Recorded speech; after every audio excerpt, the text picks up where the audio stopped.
యేసుక్రీస్తు ప్రభువారి ప్రశస్తమైన నామములో మీ ఎల్లరకు మరణాత.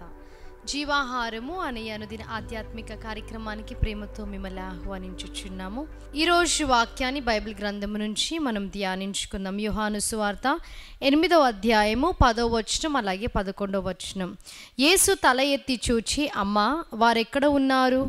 ఎవరునూ నీకు శిక్ష విధింపలేదా అని అడిగినప్పుడు ఆమె, లేదు ప్రభువా అనెను. అందుకు యేసు, నేనును నీకు శిక్ష విధింపను, నీవు వెళ్ళి ఇక పాపము చేయకుమని ఆమెతో చెప్పెను. ఇక్కడ మనము చూచినట్లయితే 8వ అధ్యాయం యోహాను సువార్త మొదటి నుంచి కూడా మరి పాపములో పట్టబడిన ఒక స్త్రీని మరి యేసుక్రీస్తు ప్రభు దగ్గరికి వారు తీసుకొని రావడము మనము చూస్తాం.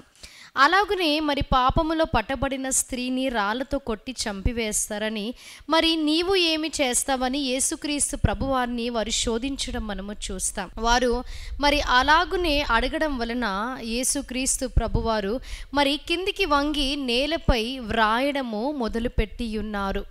ఎప్పుడైతే ఆయన రాయడము మొదలుపెట్టి ఉన్నారో వారు ఇంకను ఆయనను శోధించడం ప్రారంభించి ఉన్నారు. యేసు మరి పైకి లేచి, మీలో ఎవరైనా పాపము లేకుండా ఉన్నట్లయితే తన మీద రాళ్ళని విసరవచ్చు అని చెప్పడం మనము చూస్తాం. కానీ మరి ఎవరు కూడా పాపము లేకుండా లేరు. ఎందుకనగా అందరూ కూడా పాపము చేసి దేవుడు అనుగ్రహించిన మహిమను పొందలేకపోవచ్చున్నారని వాక్యము సెలవిస్తుంది. మరలా ఆయన క్రిందికి వంగి మరలా నేల మీద వ్రాయడం వారు చూచినప్పుడు దేవుడు ఎప్పుడైతే ఆ ప్రశ్న వేశారో పెద్దలు మొదలుకొని చిన్నల వరకు కూడా అందరూ కూడా వెనక్కి వెళ్ళిపోయారు. అంటే ఎవరు కూడా పాపము లేకుండా లేరు, అందరూ కూడా పాపముతోనే ఉన్నారు.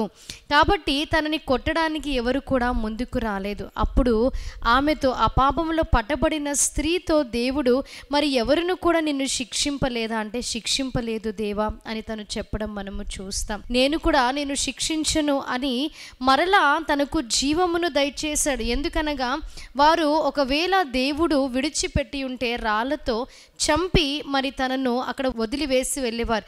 కానీ దేవుడు తనను ఆదరించి ఉన్నాడు. వాక్యంలో మనము చూచినట్లయితే మరి కొరింథీయులకు రాసిన పత్రికలో దేవుడు కృపామయుడు అని వాక్యం సెలవిస్తుంది. ఆయన కనికరము చూపే దేవుడు. కాబట్టి ఈ స్త్రీపై ఆయన కనికరము చూపాడు. అలాగే ఒకవేళ పాపములో ఉన్నట్లయితే ఆ పాపమును విడిచి దేవుని దగ్గరికి వచ్చినప్పుడు ఆయన ఖచ్చితంగా ప్రార్థనలు అంగీకరించే దేవుడు. పశ్చాత్తాప హృదయముతో ఆయన దగ్గరికి వచ్చినప్పుడు ఆయన కరుణించే దేవుడు, శిక్ష విధించే దేవుడు కాదు. వారందరైతే మరి తను చేసిన పాపానికి శిక్ష విధించాలనుకున్నారు. కానీ దేవుడు శిక్ష విధించే దేవుడు కాదు. ఒకవేళ మన పాపములను ఒప్పుకున్నట్లయితే దేవుడు కరుణించి మనను కనికరించి మన పాపాలను క్షమించి ఆయన మనకు నూతన జీవితమును దయచేసే దేవుడు. ఆయన మనని దీవించి ఆశీర్వదించే దేవుడు. ఇక్కడ మనం ఈ స్త్రీ జీవితంలో కూడా మనం చూసినట్లయితే మరో అవకాశాన్ని దేవుడు తనకి ఇవ్వడం మనము చూస్తాం. అలాగనే దేవుడు మన జీవితంలో కూడా మరి ఒకవేళ ఇన్ని సంవత్సరాలుగా మరి ఒకవేళ నీవు పాపములోనే ఉన్నావేమో, లేదా ఆ పాపము నిమిత్తమై పశ్చాత్తాప హృదయముతో దేవుని దగ్గరికి రాలేదేమో, ఈ వాక్యము నీవు విన్నావు. మనము దేవుని దగ్గరికి వచ్చినప్పుడు ఆయన ఖచ్చితంగా ప్రార్థనలు ఆలకించే దేవుడై ఉన్నాడు. కాబట్టి నీవు పాపమును విడిచి ఆయన దగ్గరికి వచ్చినప్పుడు ఒక న్యూ బిగినింగ్, మరో నూతన జీవితము దేవుడు నీకు దయచేసే దేవుడై ఉన్నాడు. ఈ వాక్య వర్తమానాన్ని దేవుడు మీ వినికిడిల హృదయంలో భద్రపరిచి దీవించి ఆశీర్వదించునుగాక.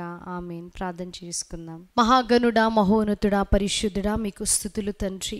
దేవా, వాక్యం ద్వారా మీరు మాతో మాట్లాడి ఉన్నారు. అవును తండ్రి, మీరు ఎవరిని శిక్షించే దేవుడు కాదు. పాపములో ఉన్నప్పటికీ తండ్రి పశ్చాత్తాప హృదయముతో మీ దగ్గరికి వచ్చి ప్రార్థన చేసినప్పుడు తండ్రి దేవా, మీరు తండ్రి క్షమించే దేవుడుగా, కరుణించే దేవుడుగా, దీవించే దేవుడుగా, ఆశీర్వదించే దేవుడుగా మీరున్నారు. దేవా, మీరు శిక్షించే దేవుడు కాదని తండ్రి వాక్యం ద్వారా అందరితో మీరు మాట్లాడి ఉన్నారు. విన్న వాక్యాన్ని ప్రతి హృదయంలో మీరు భద్రపరిచి దీవించి ఆశీర్వదించండి. యేసుక్రీస్తు నామములో అడిగి వేడుకుంటున్నాం ప్రియ పరలోకపు తండ్రి.